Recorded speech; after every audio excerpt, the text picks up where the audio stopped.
Hello, everybody, and welcome to the comments session where I answer my comments for the week. Hope all you guys are doing good, guys and girls out there. We had a couple leftover comments from last week. We have several new ones from this week right here. I print them out old school. There we go. There's our last week. I just rip off the page and do it. I'm very old school. So I have everything a man needs here. I have my YouTube comments. I have my Bible. I have everything. We won't cover Bible too much today, although there's plenty of good stuff in there that could help the HVAC lives of everybody involved. So what I'm going to do here is I'm going to kind of run through all the comments I have in front of me. We'll take a quick break, and then we'll answer as many as we can in half an hour. Here's how we do this. Alexa, set a 30-minute timer. 30 minutes, starting now. All right, there we go. There's our 30 minutes. That'll let us know when we're done. All right. So we have a couple questions from my Greg Fox interview I did on HVAC training videos about PM plans. Another one that just says Greg Fox on it. I guess I didn't feel the need to categorize that any further.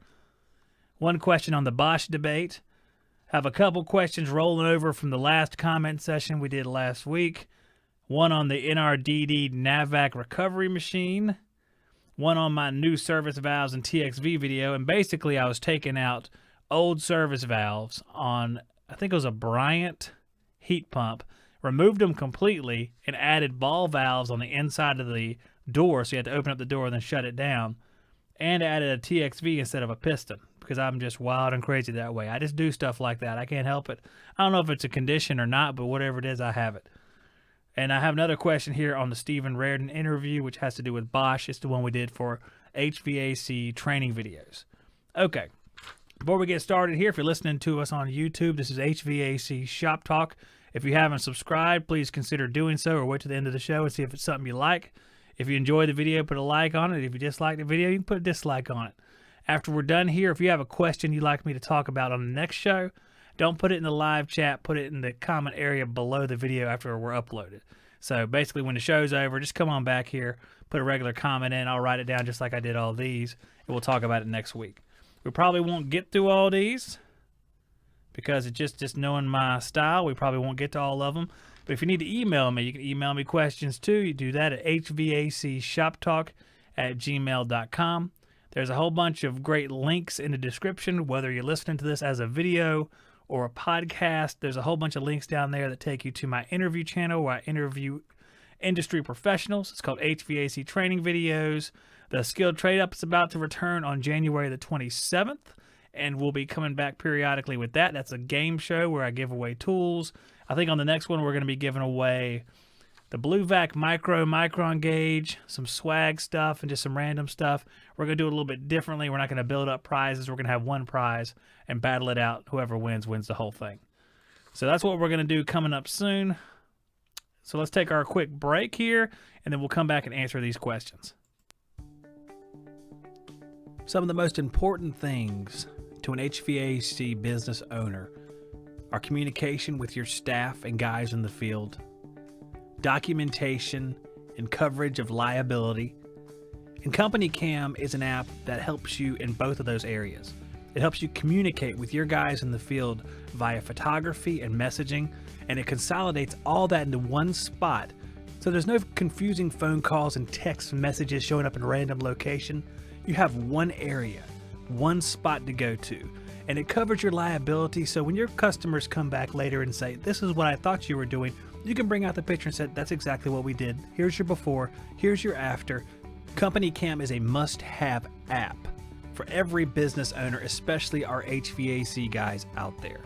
And what's more, Company Cam is giving away a Yeti cooler to one of the Shop Talk listeners. You can find a link to the website in the description of this video, but it's companycam.com/Shop Talk.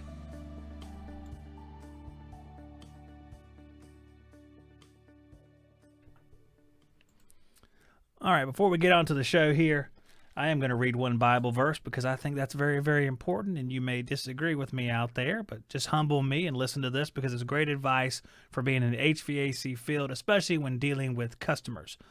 By the time this comes out as a podcast, our interview with Andy Holt will have already occurred, but I'll let you guys know that are watching this as a live video that Andy Holt will be on the HVAC Training Videos channel tomorrow night.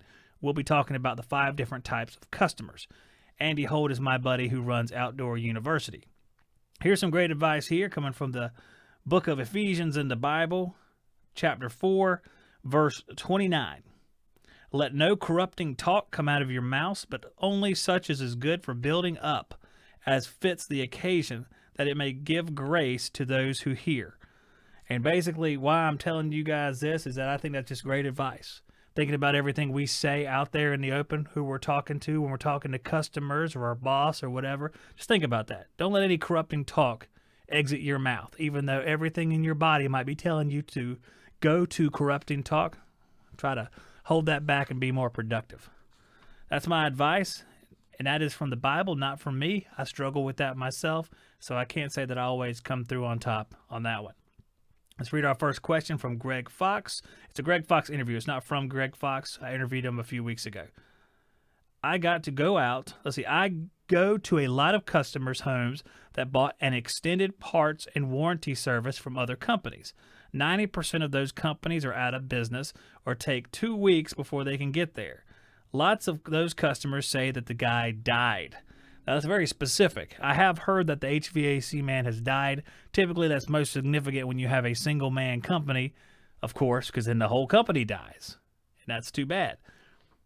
On this, though, my comment would be people buy warranties that last for 10 years, but a lot of times those are manufacturer-based warranties. Like when I used to sell 10-year warranties when I was putting in Amana products, it was something that any of the Amana dealers could service. It wasn't just me. I'm the only one who could do it. I believe they were called Good Assure or something like that. Amana probably had their own name for it, but it wasn't something where I specifically had to be the guy. So if I were to, get run over by a truck, some other dealer could come in, step in and do that job. Now, some people might offer a labor warranty. Now, if you're a single man company, because if you're a larger company, you figure the whole company's not going to die off. It might have an issue with solvency at some point. In that case, my advice to you would be just to go year by year. Maybe you don't get a labor warranty. It's really a decision. There's a certain amount of risk in it, but I think the risk is really, really small. How often does the company disappear before the end of your labor warranty? I'm sure it happens, but it can't be too often. I would offer single-year labor warranties. We're talking about my labor and craftsmanship on standard equipment, and I have done it where I've offered as much as 5 years if someone buys a higher-end piece of equipment. Now, I didn't do that after a few years because I didn't want to be saddled for 5 years on labor being a single-man company. I did that basically in 2012, 13 maybe. I remember offering it on Heil mainline equipment. That's their fancier equipment. You probably know it if you saw it. I don't have a picture of it or anything. But like a Heil product is very similar to Carrier. You'll have the grill that wraps around it. When they step up the main line, use some cool metal trim on it. There's a black grate and a black coil, which you do not clean with very powerful coil cleaner, or the blackness will come off of that coil, and you will have a combination black and silver coil, which will eliminate all the good looks of that company or that unit. So I don't really offer that anymore. I wouldn't really offer that. But if you're a larger company and you're going to be around for a long time, I don't see any problem with that. I think this guy probably got burned by a specific instance and maybe portraying it as a predominant thing in the industry. The next question or comment comes from that same Greg Fox video. It says, my employer has been in business for a really long time. We charge $150 a year for 2 visits. First visit, we clean the evap and condenser coil in place. Mastic any minor duct leaks. Second, we just do a thorough inspection. Our main thing in Florida is that drain line. We attack it because it's the number one call. Pay for 1 year up front. We charge for visits in between $60. So I guess that's maybe the service charge in between is $60. So what he's saying, he gives a discount on the service charge. And a lot of people will just do away with like the service call charge if you have one of these arrangements. I also give 10% off calls and parts. I don't see how they make any money. We travel up to 50 minutes. Now, on the actual PM service, you don't make any money. I don't think anybody makes much money on PM service. It's what they call, what I've learned is called a loss leader.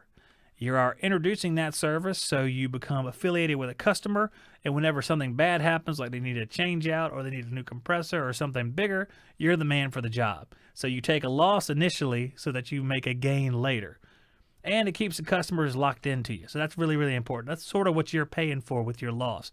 you're paying to stay attached to that customer where they're not going to wander off and you have a certain amount of loyalty.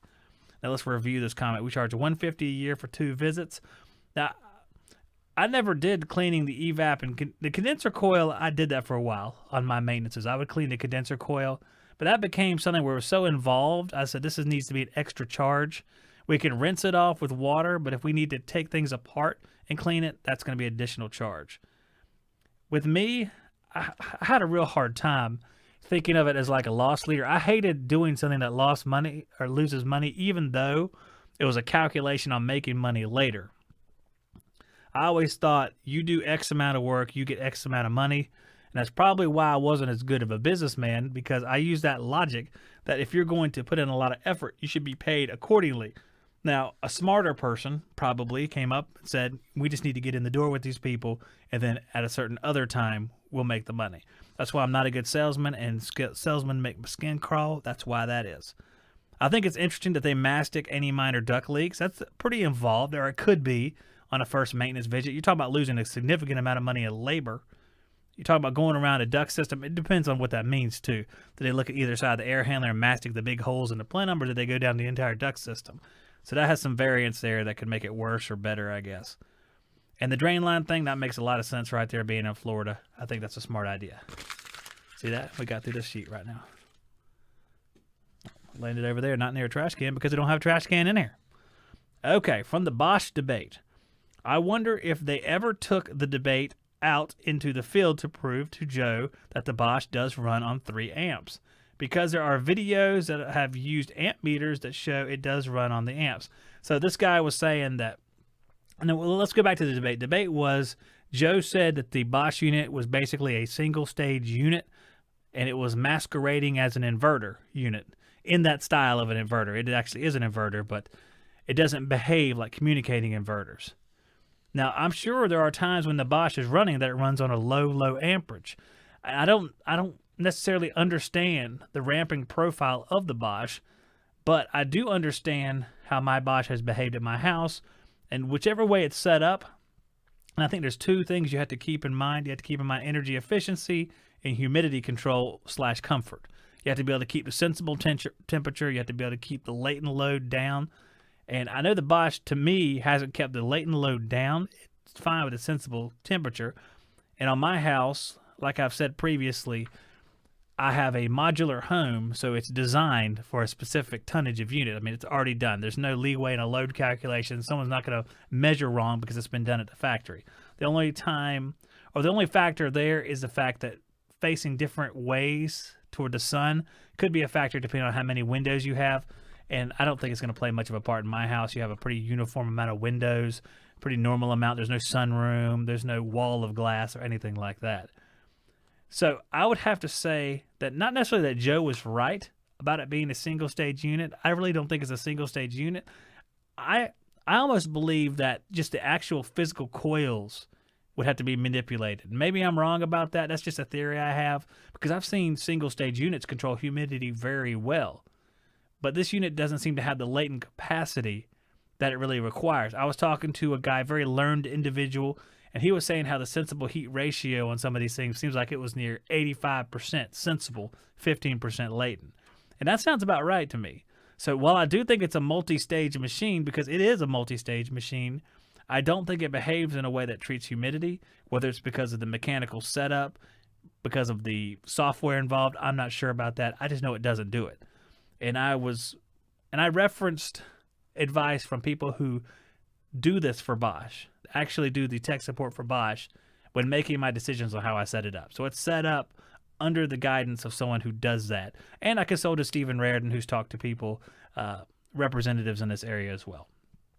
So I'm sure we'll come back to that. Bosch is pretty common on this show for some reason. In fact, there's a Stephen Raridan Bosch thing later on here. All right, from last week's comment session, it says, got to be able to prove SEER. Can't do that with a mixed match manufacturer equipment. And I'll actually tie these 2 together here. And got my pen here. Look at this pen, bro. That's a nice pen right there. I don't know if it's going to show up there, but it's beautiful. Got to be able to prove SEER. Can't do that with mixed match manufacturer equipment. And it says, come on, man. I like to say that. That's like a Joe Biden thing. Come on, man. You'll never mismatch or mix match equipment manufacturers. Wouldn't even pass inspection. Must have been a job that didn't have a permit. Well, I will address that. You can definitely mismatch equipment and get a permit, because I have done it. If you have, let's say you have an air handler inside, you just want to change out a condenser, or you just want to change out a heat pump connected to an air handler here in Wilmington, North Carolina, well, not right here, but down the road where I did most of my work, you could do that job, get a permit, have it inspected, and pass inspection. I remember whenever I was setting a heat pump, it's Goodman brand, but I can't remember what, GMC. They called them GMC. They were tan. I set one at a single wide trailer for a guy that I know who has a trailer park who rents trailers. So I set one out there, but the existing coil was used. It wasn't a rated match. It was an older coil. I remember the inspector came in. All he wanted to know was the tonnage of the coil and that it matched the tonnage of the outdoor unit. So it was a 3 in, 3 out.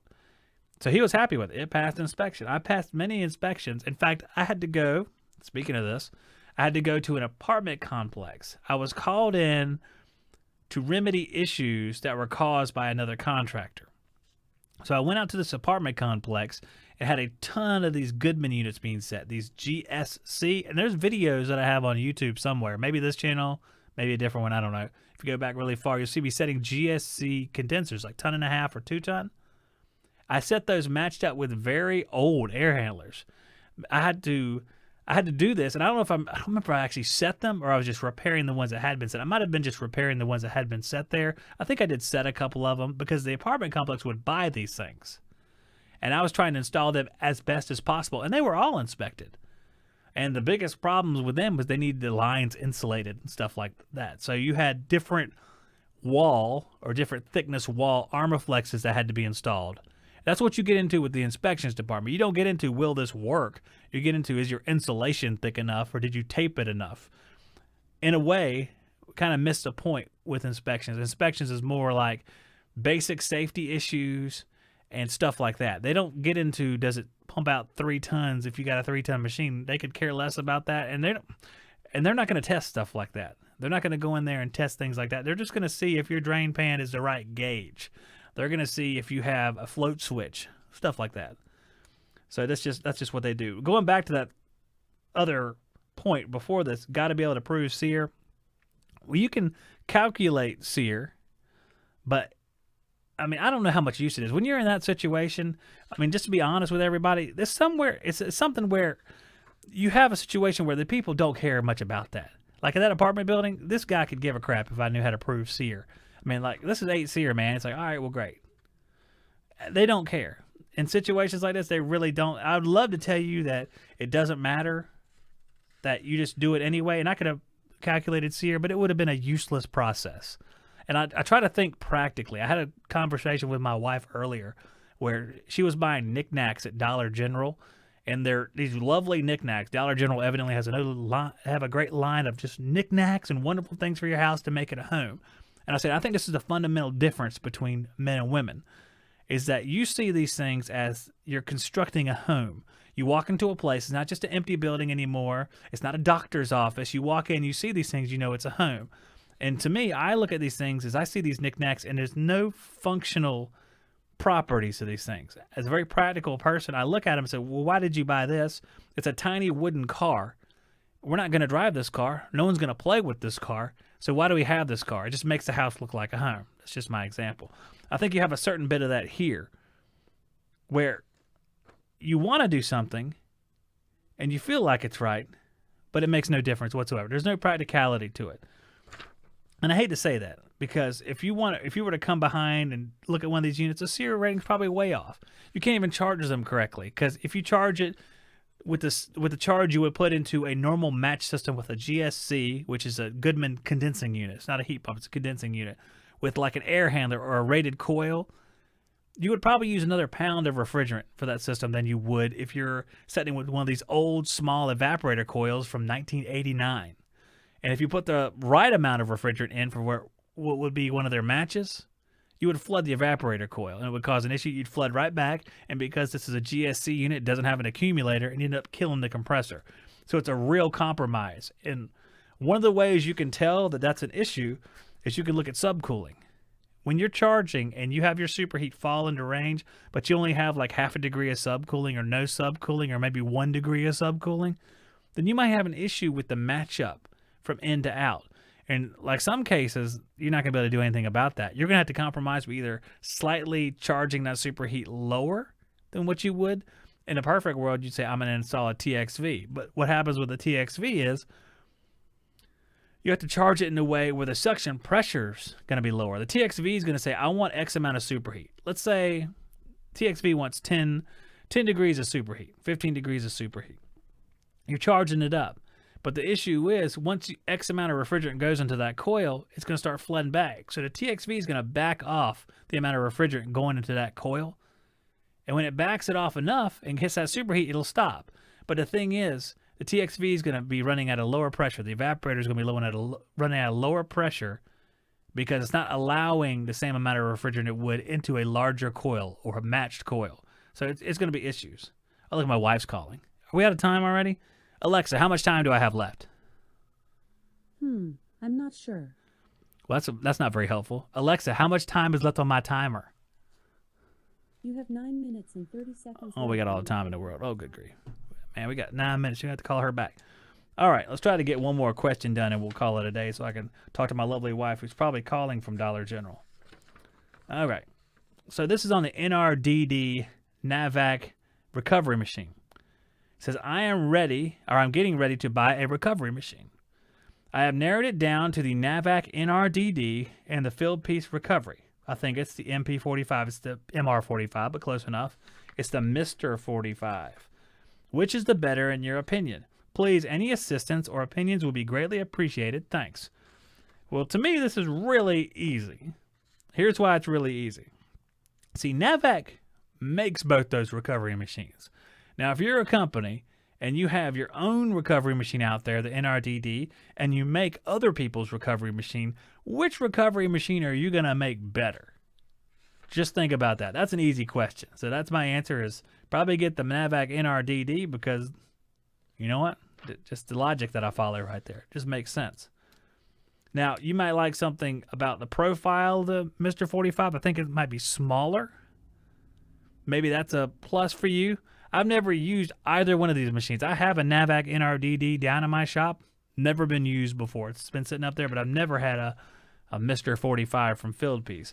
But that would be my basic logic for that situation. If a parent company makes another machine and their own machine, probably go with their own machine because they're probably going to make that one better. Okay.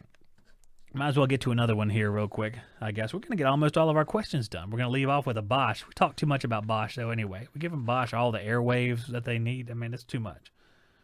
New service valves and TXV video. Is it possible to have 2 condensers working with a single blower? Absolutely. Absolutely, it's possible. You can have, and this is what I've seen before, and I want to say this was John Israel where I saw this. And I might have saw this one time, and I think it was Train, perhaps. I saw there was 2 condensers outside, and it was staged. Condenser 1, condenser 2. Single stage, second stage. Inside, it was a double circuit evaporator coil.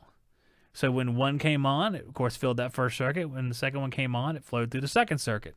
So it actually had 2 condensers working on a single blower. I'm pretty sure there's probably other configurations like that.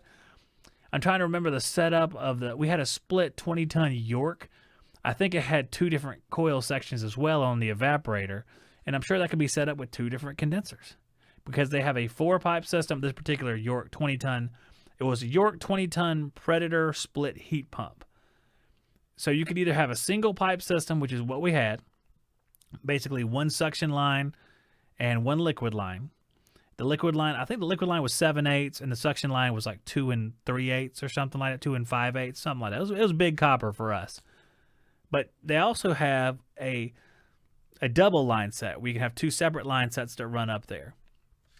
Now, to me, that says you can use 2 different condensers in that application too. I'm not sure about that, but you see the premise of what I'm saying.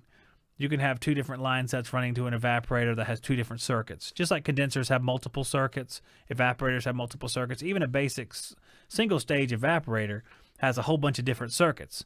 If you have one that leaks, sometimes you can blank off, and it's more common with the condenser. You can just blank off that section of the condenser, because what happens with an evaporator, if you start blanking off sections, you're going to have a lot of issues with not having enough space for the refrigerant volume, and that could be a big problem. That could be the same problem with the condenser. All right, so I'm about to cough here. So I just want to answer these questions, guys. I'm going to get off here because I am about to cough. It's going to be bad here. Here we go. Thank goodness there's a mute button, unless I didn't hit it in time, in case I'm sorry. I'm going to get out of here. We'll be back for another comment section next week. We'll lead off with this Stephen Raridan Bosch question. Stay tuned for some more exciting content on both the HVAC training videos, Shop Talk, and Skilled Trade Up channels on YouTube. Also, we have the HVAC Shop Talk podcast you can listen to in your van, in the bathtub, while you're running, just wherever. You can listen to it all the time. It works everywhere there's cellular signal or Wi-Fi. So enjoy that, guys. Thanks for tuning in, and I'll see you on the next one.